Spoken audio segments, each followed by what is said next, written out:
ഒരു എഴുത്തുകാരൻ്റെ വലിയൊരു മനസ്സിൻ്റെ ഒരു കഴിവും ആഴവും വ്യക്തമാക്കുന്നത്. മലയാള സിനിമയ്ക്ക് ഏറ്റവും വലിയൊരു നഷ്ടമാണ് ശ്രീനിവാസൻ്റെ ആരോഗ്യമില്ലായ്മ തന്നെ വലിയൊരു നഷ്ടമായിരുന്നു. നമുക്കത് കഴിഞ്ഞ് എടുത്ത് നോക്കിക്കഴിഞ്ഞാൽ സത്യനന്ദിക്കാടുമായി ചേർന്നുള്ള സിനിമകൾ നമ്മൾ ഇന്നും പറയുന്നൊരു കാര്യമുണ്ട്.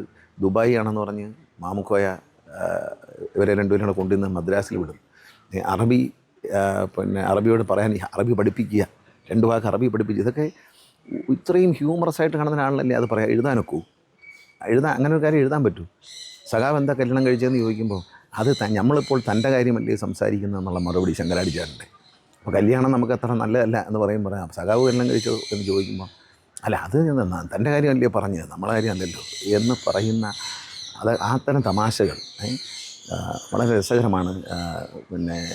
ഇന്നസെൻ്റ് വരുന്നതും നാരിയൽക്ക പാനിയെക്കുറിച്ച് പറയുന്നതും അതിനെപ്പറ്റിയുള്ള അർത്ഥവ്യാഖ്യാനങ്ങളൊക്കെ വേറൊരു എഴുത്തുകാരനെ ചിന്തിക്കാൻ പറ്റുമെന്ന് എനിക്ക് തോന്നുന്നില്ല. കാരണം അത്രത്തോളം മനസ്സിൽ ഒരു ലാളിത്യം കൊണ്ട് നടക്കുന്നതാണ് അദ്ദേഹം.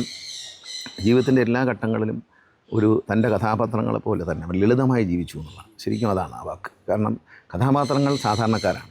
ശ്രീനിവാസൻ എത്ര വലിയ സ്റ്റാർ ആയിരിക്കുമ്പോഴും, എത്ര മാർക്കറ്റുള്ള ഒരു ടെക്നീഷ്യനും ഡയറക്ടറും ആക്ടറുമായിട്ടിരിക്കുമ്പോഴും ശ്രീനിവാസൻ എന്ന് പറയുന്നത് ഒരു സാധാരണ തലശ്ശേരിക്കാരൻ്റെ ഒരു സാധാരണ മനുഷ്യൻ, ഒരു സാധാരണ നമ്മളിൽ പോലെ ഒരു സാധാരണക്കാരനായിരുന്നു. ഒരു താരമായി ഒരിക്കലും അദ്ദേഹം മാറിയിട്ടില്ല.